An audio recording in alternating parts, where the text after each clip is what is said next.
Hello पिला माने political science general elective GE जो मानकर अच्छी तो मैं स्वागत करुच्ची आज क्लास रे।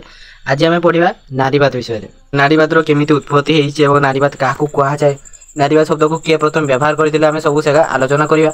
तो भिडियो पूरा देख ना कि बुझीपार ना। तो अधुना नारीवाद विषय सब एक गुरुत्वपूर्ण चिंतन तथा सामाजिक आंदोलन। साधारणतः यह नारी अधिकार स्वाधीनता और गौरवर गाथा बहन करे।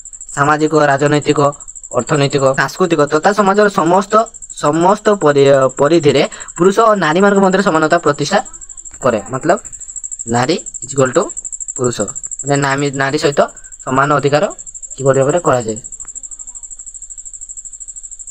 देखिए। तार उत्पत्ति केमिति हेछि।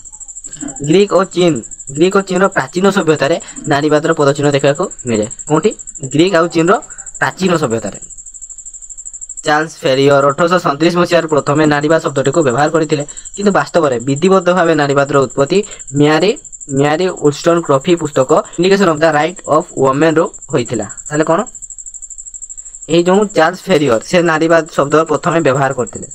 एटा देखो नारीवाद शब्द प्रथम व्यवहार किए करते चार्ल्स फेरियर केते 1837 मसीह व्यवहार करते। यही नारीवाद शब्द को व्यवहार करते, किंतु म्यारी वुलस्टन पुस्तक vindication of the right of women रो पाइथिला। ए पुस्तक ए वर्ड को पाइथिला किए म्यारी वुलस्टन, किंतु व्यवहार करथिले किए ना चार्ल्स फेरियर। तो एटार बहुत पिला कंफ्यूजन मध्ये थांती, तो किछि चिंता करिवार नहीं। 19 शताब्दीर मध्य भाग बेलक पाश्चात्य राष्ट्र गुडी करे यार गुरुत्व मात्राधिक भाव वृद्धि होइतिला। केतेरे ना जेतेरे 19 शताब्दीर मध्य भाग रे पहुंचीतिला सेते बेले एही हम पाश्चात्य राष्ट्र माने हम पाखापाखि जो राष्ट्र गुडी थिला से राष्ट्र गुडी करे एक मात्राधिक भाव सब वृद्धि पाइतिला। एही नारीवाद अमेरिकार कीर्तदास व्यवस्था को उच्छेद करने निमंते अमेरिकार नारीवाद एक गुरुत्वपूर्ण भूमिका ग्रहण करथिला।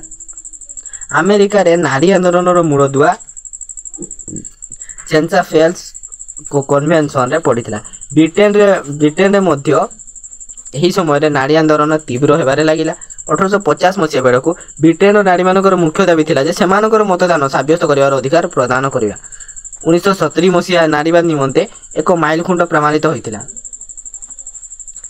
काटे मिलेटरंकर सेक्सुअल पॉलिटिक्स एवं जर्माइन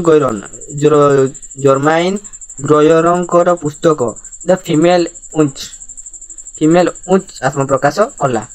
यही दुईटी पुस्तकर प्रकाशक नारीवाद को अधिकरू अधिक उग्रतर करी गढ़ी तोड़िला। 20 शताब्दीर 60 दशकर शेष भाग और 70 दशकर आद्य भाग नारीवाद एक विश्वव्यापी चिंतन और आंदोलन में परिणत है। कौन उत्पत्ति एटा तार अर्थ जो चिंताधारा नारी को पुरुष सहित समान अधिकार सुविधा सुजोग और पदमर्यादा प्रदान वार्ता बहन करे ताको नारीवाद कहुए।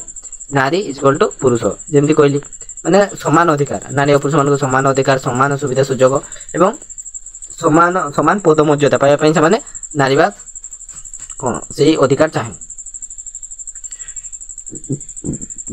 जो चिंताधारा नारी को पुरुष सहित समान अधिकार सुजोग पदमर्यादा इत्यादि प्रदान करे ताको कहुए नारीवाद। ए सब दाबी को पूरण करने निमंते जो आंदोलन आरंभ हुए ताको नारी आंदोलन कहुए। ये सब अधिकार गुड़िक पूरण करने साधारणतः नारीवाद कहले यह एक सामाजिक राजनैतिक तत्व और अभ्यास को बुझाए जार मूल लक्ष्य नारी को पुरुषर प्राधान्य और शोषण मुक्त करवा। तापर देखा नारीवाद वैशिष्ट्य गुड़िक कौन नारीवाद वैशिष्ट्य गुड़िक है नारी अधिकार और स्वाधीनता उपभोग करने उचित नारी पुरुष सह सामान। तापर पुरुष और नारी गोटे मुद्रार दुई पार्श्व बड़ी यह नारी मानकर समान अधिकार प्रदान को समर्थन करे। से माने आईनगत सामाजिक अर्थनैतिक और राजनैतिक अधिकार उपभोग करें। यह एक विवाह प्रथा को विरोध करे। नारीर शोषण निमंते समाजर सर्वपुरातन अनुष्ठान परिवार दायी। व्यक्तिगत संपत्ति नारीर दुर्दशा अनेक मात्रा दायी। नारी माने आर्थिक दृष्टिकोण स्वावलंबी हेबा उचित।